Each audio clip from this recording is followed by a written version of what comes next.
Hi, I'm Uri Wilensky from Northwestern University, and I'm the author of NetLogo. I'm delighted to be here with you today. You are fortunate to be in the capable hands of Bill Rand. Bill worked with me at Northwestern, and we wrote a textbook on agent-based modeling with NetLogo.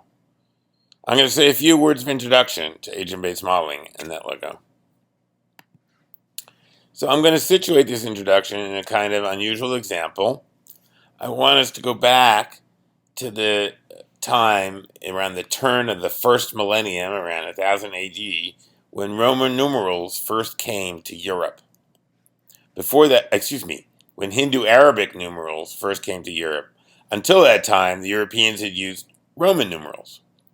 And when they tried to use Roman numerals don't have a place value notation, a positional notation. So the numbers could grow very, very, very, very big.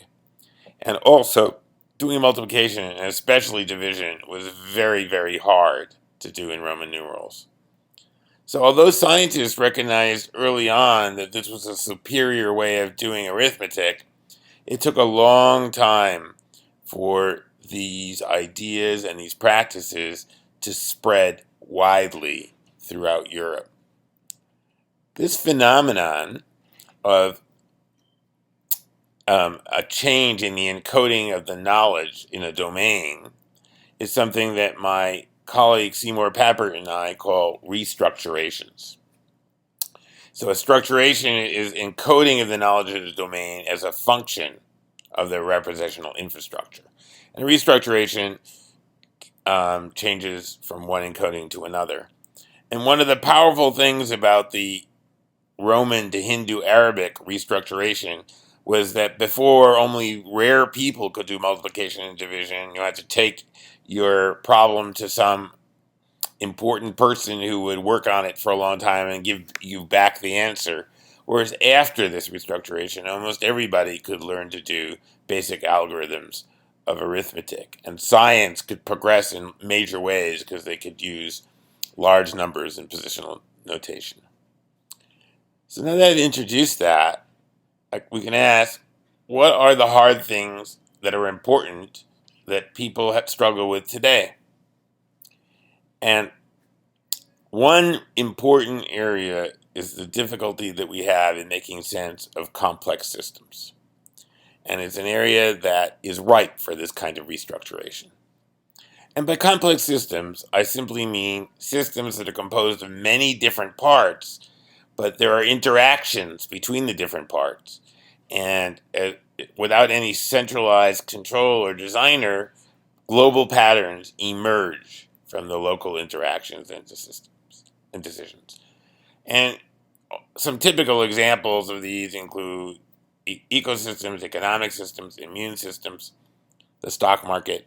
All these are examples where there are interactions of parts that create some global pattern.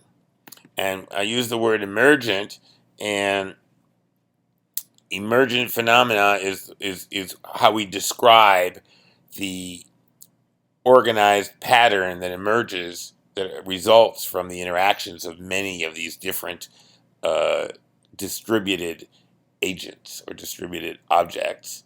And they can be notoriously quite hard to understand.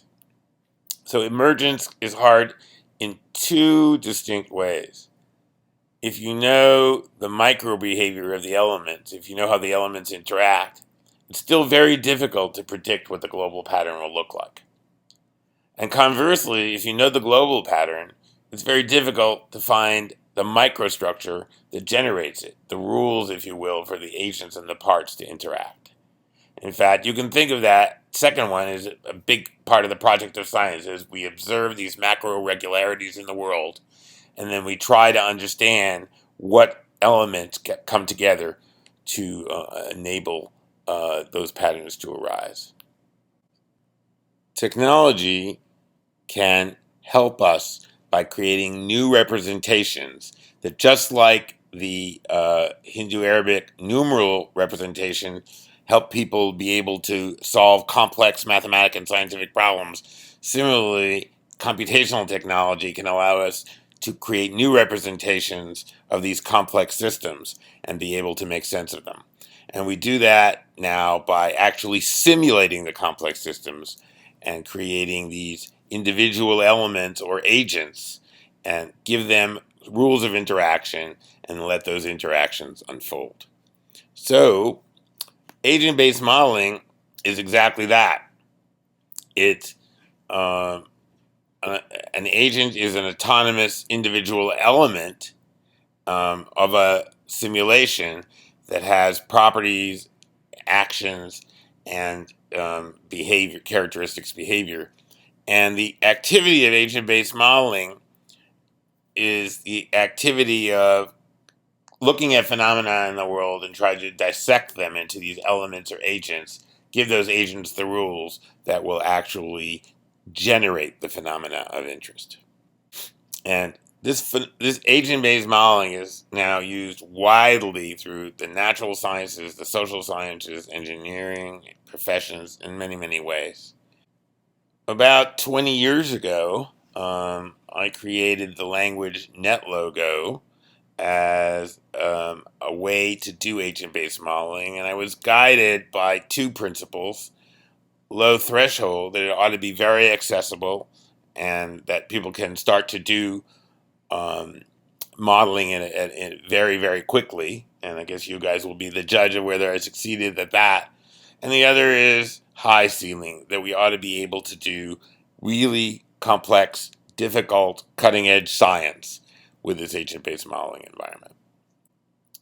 So I'm going to show you 3 examples of how you can model complex systems and emergent patterns with NetLogo. The very first one I'm going to show you is one of a forest fire. So I've set up this model now. It's going to be a model of a forest fire in NetLogo. You can see all these green pixels, and those are meant to represent trees. And you see that there's a slider here called density that's set at 57%. And that's saying that 57% of the empty space is filled with trees, or roughly 57%. And if you notice on the left edge, there's this leading edge of a fire.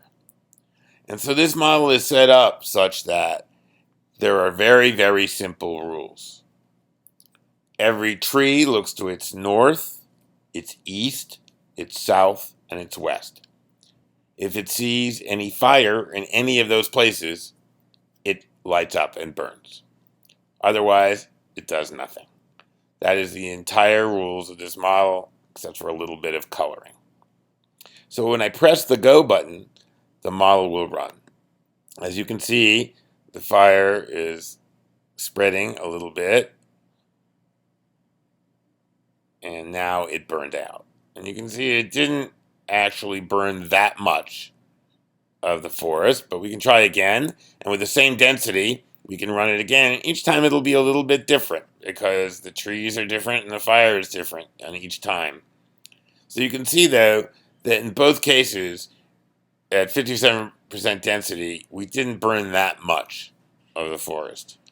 But if I move the density up to, say, 64%, and now let the fire burn, we have a much more dramatic, much more full burn of the forest. And this is perhaps a little bit surprising because we're used to thinking that just a little more density or a little more X would lead to a little more Y, so that a little more density would lead to a little more burn.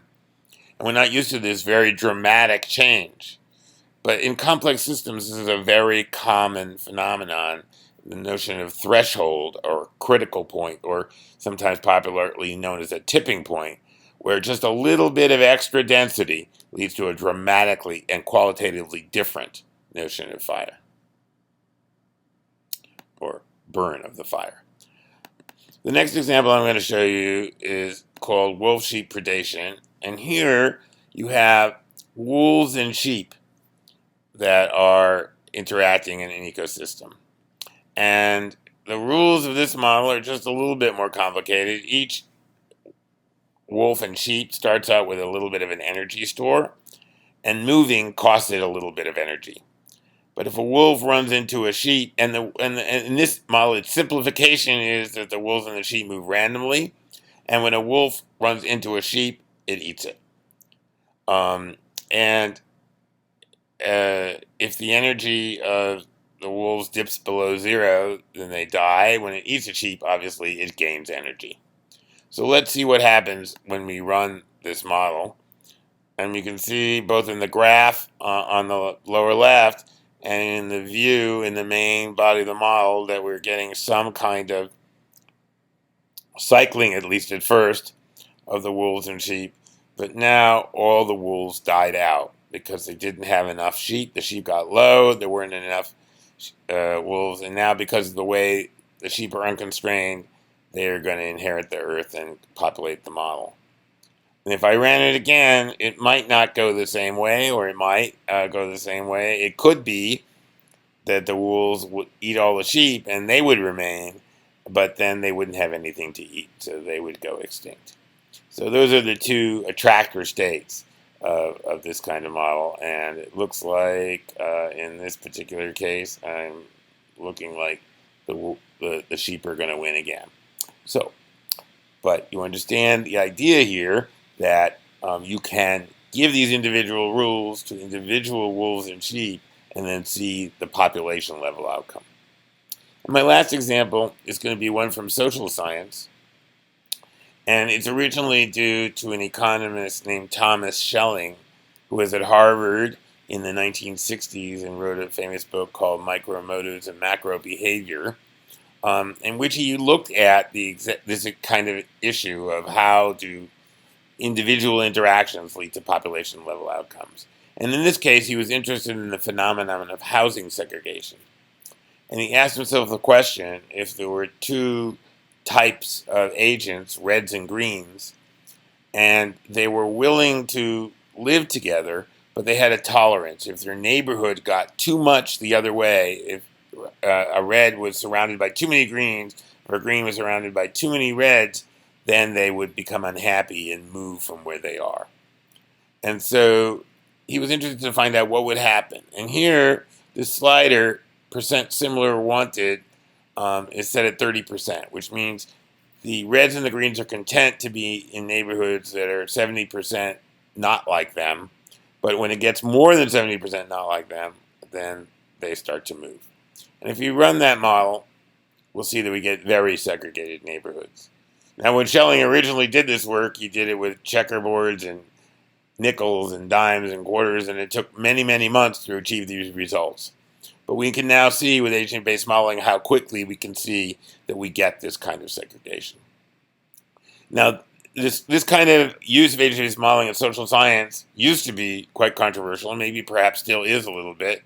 Some people might argue, well, people are not like ants, they don't have simple rules. But in this case, and that prejudice may be an important factor here in the segregation. But Schelling's point was, if our social goal is to remove and get rid of housing segregation, that it won't be sufficient to just use prejudice as a lever, because as long as there's still a little bit of preference for being with your own kind, the segregation will ensue. So these are three examples of using NetLogo to, represent and model these somewhat complex phenomena. I want to point out to you there are complex equations that usually govern the way that these things are modeled. This is the example of fire spread, where you have a fluid flow equation and a heat equation. They're partial differential equations, and yet in NetLogo these can be represented by simple rules with simple code. And similarly, for the predator-prey case, you have a couple differential equations, and again, they can be represented by simple code. So, to conclude, the agent-based modeling perspective is that these macro, large-scale patterns in nature and society are usually the result, maybe perhaps always the result, of the interaction and accumulation of large numbers of elements, each of which has their own rules of action and interaction. And to understand a lot of phenomena in the world, we can model it and simulate it as elements that are obeying a few simple rules. So thank you very much, and I know that you'll enjoy Bill's class.